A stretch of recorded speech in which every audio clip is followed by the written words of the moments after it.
Hi friends, welcome to Komo's lifestyle. சூடான தண்ணியில் கோதுமை மாவை சேர்த்து பாருங்கள், நீங்களே ஆச்சரியப்படுவீங்க. எதுக்காக சேர்க்குறோம் அப்படிங்கிறத வீடியோவில் சொல்லியிருக்கேன். வீடியோவை ஸ்கிப் பண்ணாமல் பாருங்கள். நம்ம சேனலில் ஃபஸ்ட் டைம் பார்க்குறவங்களா இருந்தால் சப்ஸ்கிரைப் பண்ணிக்கோங்க.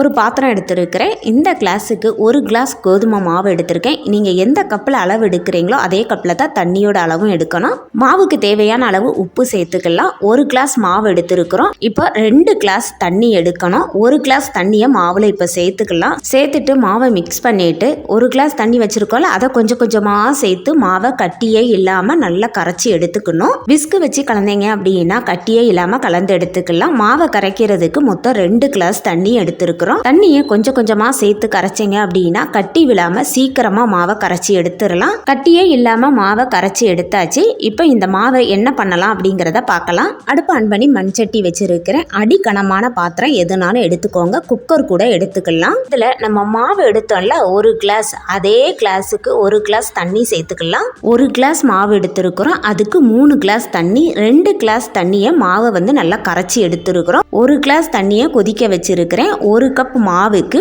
3 கிளாஸ் தண்ணிங்கிறது சரியான அளவு. 2 கிளாஸ் தண்ணியை மாவை நம்ம கரைச்சி எடுத்துக்கிட்டோம். 1 கிளாஸ் தண்ணியை கொதிக்க வச்சிருக்கிறேன். தண்ணி தலான்னு கொதிச்சதும் 2 ஸ்பூன் நல்லெண்ணெய் சேர்த்துக்கிறேன். அப்படி இல்லைன்னா நெய் கூட சேர்த்துக்கலாம். சேர்த்துட்டு மாவை கொஞ்சம் கொஞ்சமாக சேர்த்து நல்லா கிளறி விட்டுக்கோங்க.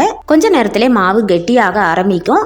கைவிடாமல் கிளறிக்கிட்டே இருக்கணும். இந்த மாதிரி மரத்தாலான கரண்டி எடுத்துக்கிட்டீங்க அப்படின்னா மிக்ஸ் பண்ணுறதுக்கு ரொம்ப நல்லா இருக்கும். தீயை ஃபுல்லாக வச்சு கிளறி விடணும். கட்டியே இல்லாமல் கரைச்சி எடுத்துட்டு மாவை நல்லா ஒன்று சேர்த்துட்டு ஒரு மூடி போட்டு 10 நிமிஷத்துக்கு லோ ஃப்ளேமில் மூடி வச்சிடலாம். தீயை கம்மி பண்ணி நம்ம மூடி வைக்கும் போது மாவு நல்லா வெந்து வரும். தண்ணி நான் சொன்ன அளவுகளே எடுங்க, கரெக்டான அளவாக இருக்கும். இந்த அளவுக்கு மாவு திரண்டு வந்துருச்சுது. கரண்டியில் இருக்கிற மாவை வலிச்சு விட்டுட்டு மூடி போட்டு இப்போ மூடி வச்சிடுறேன். 10 நிமிஷம் கழிச்சு ஓப்பன் பண்ணி பார்க்கலாம். மாவு நல்லாவே வெந்து வந்திருக்குது. இந்த ஸ்டேஜில் இன்னும் 2 ஸ்பூன் நல்லெண்ணெய் சேர்த்து கிளறி விட்டுக்கலாம். எந்த களி செஞ்சாலும் நல்லெண்ணெய் சேர்த்து கிளறி விடுங்க. அதோட டேஸ்ட் ரொம்பவே நல்லா இருக்கும். உங்களுக்கு நல்லெண்ணெய் விருப்பம் இல்லை அப்படின்னா நெய் கூட சேர்த்துக்கலாம்.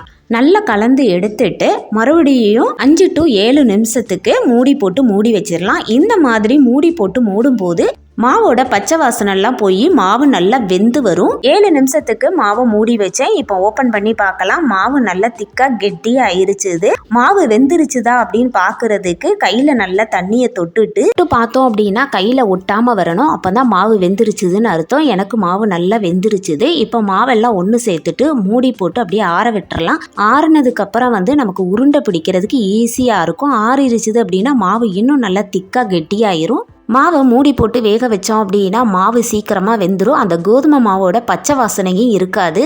மாவு வெந்து ரெடி ஆயிருச்சுது. அடுப்பு ஆஃப் பண்ணிட்டு இதை மூடி போட்டு வச்சிடலாம், ஆறட்டும். இப்போ மாவு எதுக்காக ரெடி பண்ணணும் அப்படிங்கிறத உங்களுக்கே தெரிஞ்சிருக்கும். ஆமாங்க, நம்ம பாட்டி தாத்தாலாம் செஞ்சு சாப்பிட்ட கோதுமை களி தான் செஞ்சுருக்கோம். இப்போ மறந்தே போயிட்டோம். இந்த மாதிரி கோதுமை களி செஞ்சீங்க அப்படின்னா ஈஸியாக கஷ்டப்படாமல் செஞ்சிடலாம். நிறைய பேருக்கு களி செய்யவே தெரியாது. தெரியாதவங்க இந்த மாதிரி செய்யுங்க. ரொம்ப ஈஸியாகவும் டேஸ்டாகவும் செய்யலாம். சுகர் இருக்கிறவங்க இந்த மாதிரி களி செஞ்சு சாப்பிடுங்க.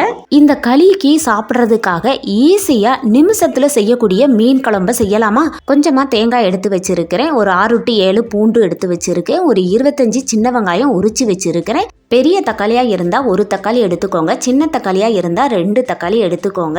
இப்போ இதை எல்லாமே தனித்தனியாக அரைச்சி எடுத்துக்கணும். இப்போ தேங்காய் தனியாக, தக்காளி தனியாக, பூண்டையும் வெங்காயத்தையும் மட்டும் ஒன்றா சேர்த்து அரைச்சிக்கலாம். இந்த மாதிரி அரைச்சி எடுத்துட்டு வந்துட்டேன். இப்போ இது கூடவே ஒரு சின்ன லெமன் அளவு புளியை ஊற வச்சு கரைச்சி எடுத்துருக்கிறேன். இந்த புளி கரைசலையும் இதோட சேர்த்துக்கலாம். இது கூடவே 3 ஸ்பூன் குழம்பு மிளகாத்தூள் சேர்த்துக்கிறேன். குழம்பு மிளகாத்தூள் இல்லை அப்படின்னா 2 ஸ்பூன் மல்லித்தூள், 1 ஸ்பூன் மிளகாத்தூள் சேர்த்துக்கோங்க.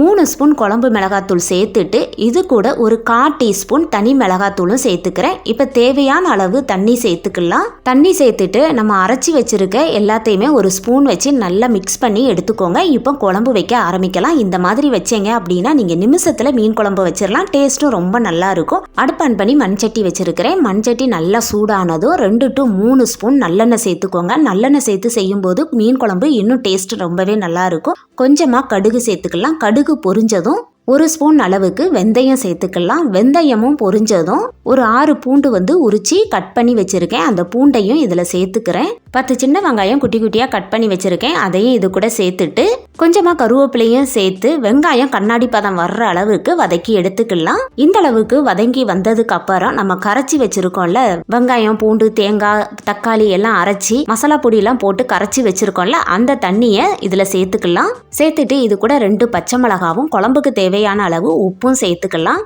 உங்களுக்கு குழம்பு எந்த அளவுக்கு தண்ணி வேணுமோ அந்த அளவுக்கு சேர்த்துக்கோங்க. நான் குழம்பு கொஞ்சம் தண்ணியாக வைக்கிறேன், அதனால் நான் கொஞ்சம் தண்ணி அதிகமாக சேர்த்துக்கிறேன். நீங்கள் குழம்பு கட்டியாக வைக்கிறீங்க அப்படின்னா தண்ணி கம்மியாக சேர்த்துக்கோங்க. இப்போ ஒரு கரண்டி போட்டு கிளறிட்டு மூடி போட்டு இதை நல்லா தளத்தலான்னு கொதிக்க விடலாம். குழம்பு நல்லா கொதிச்சிருச்சு. இந்த ஸ்டேஜில் உப்புலாம் கரெக்டாக இருக்கான்னு செக் பண்ணிக்கோங்க.